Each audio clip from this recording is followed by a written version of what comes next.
All right, we're going to bring on our next comic here. I know you want to hear him. This guy's a regular here, all over New York. Been at this club many, many times. Give it up for the beloved Jeff Simon!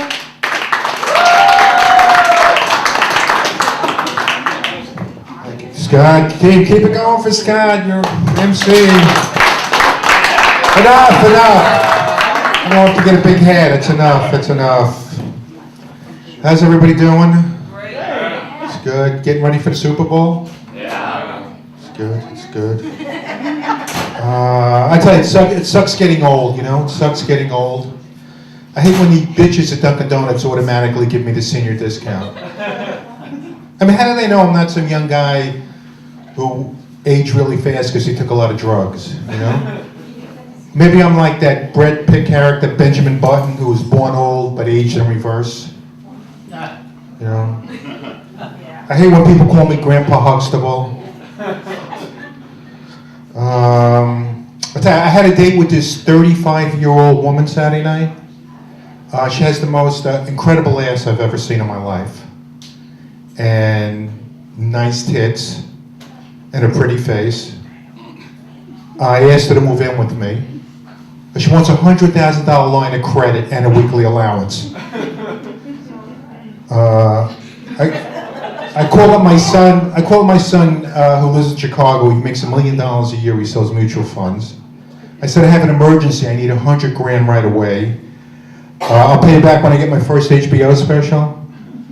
He says, I'm not giving you $100,000 so some hooker can move in with you. I don't know what his fucking problem is. Every time I ask him for money, he starts yelling, you know? I'm just not going to ask him for money anymore. I'm not going to call him for money anymore. I'll be texting him from now on. Fuck. I know this woman, she has more baggage than the Delta carousel at Newark Airport on an arriving flight from Mexico. You know, she's got the usual shit, you know, takes care of her mom and her daughter lives with her and a lot of debt. But the emotional baggage, that's the worst. That is the worst. Like she got, her husband left her for another woman. And she's very bitter and never got over it. She treats all men like shit. And I told her, you know, you don't have to suffer like this. There's a cure for this. It's called Zoloft. Or Paxil. I mean, that's what I take when I get dumped or things go bad. You know, that's what I take. And I like women with eating disorders. You know, because they have very low self-esteem, and they have very low self-esteem, and all they want to do is please you. Like I know this bartender. She's in her 30s. She's in her 30s, and she's like weighs like 90 pounds, and she's always getting me like free drinks and never charging me for coffee. She'd be a perfect trophy wife, you know, really. But of course, she's got a boyfriend with a big dick who treats her like shit. And that's the story of my life. Like I raise the bar too high when I go after women, you know, and I wind up getting nothing, you know. Like the only time I got hot women was in the 80s when I did a lot of coke. What a great drug. Women used to love me when I was on coke. Sex was great. Every joke killed. I used to love to play basketball on coke. If somebody had the ball, I would say, give me the fucking ball or I will kill you. I used to get into a lot of fights on coke. I never lost a fight on coke. I was undefeated. My best win was a come-from-behind victory against my mother-in-law. I was ready to throw in the towel in the 11th round when I told her to shut the fuck up, you fat bitch. And she started to cry and shut the fuck up. It was the closest I ever came to losing a fight on coke. I hope this comedy thing works out because I hate being a pharmacist at Rite Aid. It's living hell. The only way I get through a 12-hour shift is to get stoned on Xanax. No, they keep track of it. But the people at work love me on Xanax because I'm less angry and less threatening. But the other day, the old Jeff showed up. I rushed out of the house by taking my pills.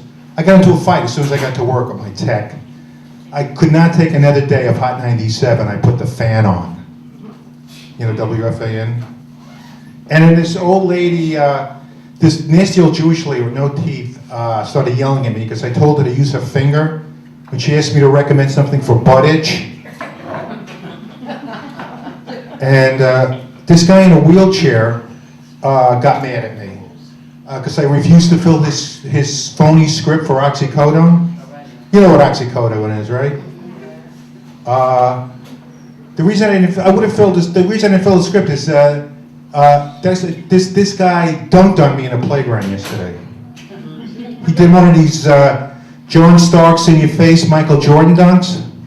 I said to this guy, if you want me to fill your phony script, don't dunk on me in a playground. You know.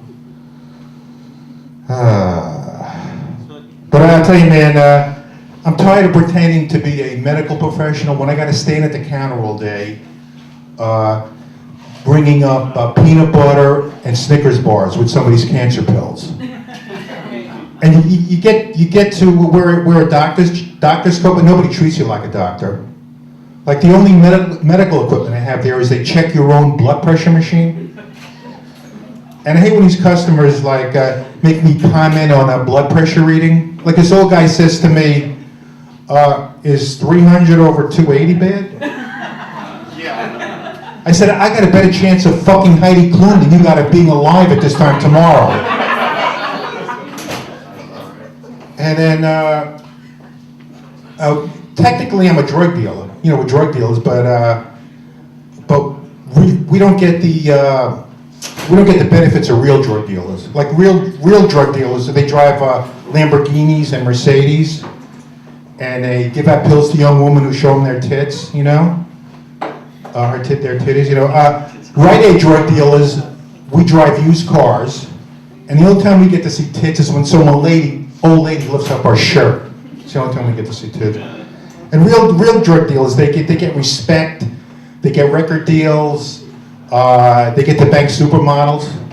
I'm a drug dealer. You know what I get? I get old ladies and gay dudes. There's gonna be stupid questions about their butts, and I get to I get to stand in the the Snickers aisle, pretending to be some medical professional. And I can't get a woman under 50 to show me her tits, you know. And these drugs we give out are total bullshit. You know, drugs are total bullshit. Half of them are bad for you. Half of these drugs are bad for you. You've seen these commercials on TV, right? The side effects, they fuck up your livers.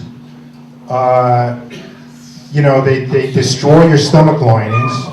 You people are killing yourselves because you're afraid to have anxiety or a mood swing or be shy at a party, you know? You people gotta stop masking your feelings, you know? Get a personality, you know? Get a fucking personality, people. I tell you, man, the pharmaceutical situation in this country is really bad.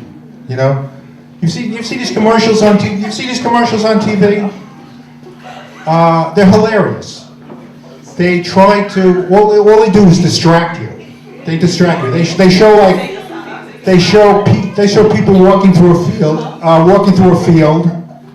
And the sun is shining, and they go, oh, look at her, she's beautiful and healthy. And look at him, he's 50, he looks 40, and he's running with his shirt off. And then I have this voiceover guy saying, cancer, diabetes, blood in your urine. And then they go, oh, look at him, he's running and he's so healthy. And then there's some guy in a truck going, yeah, I'm driving my truck here, you know. And then they got this guy in the lower part of your screen. He says, yeah, I'm doing great. Then his voice like tails off. He goes, these drugs are doing shit. I'm doing I fucked it up. Yeah, I'm trying to work out a new fucking joke and I fucked it up. He says, thank you very much. Thank you very much. Thank you very much. The guy says, the cholesterol's down, but this drug is gonna kill you, man. I'm shitting blood and I'll probably get cancer, you know? And that's it. That's the end of that joke. Maybe I'll have it down by next week. And I want to thank you very much and give me back to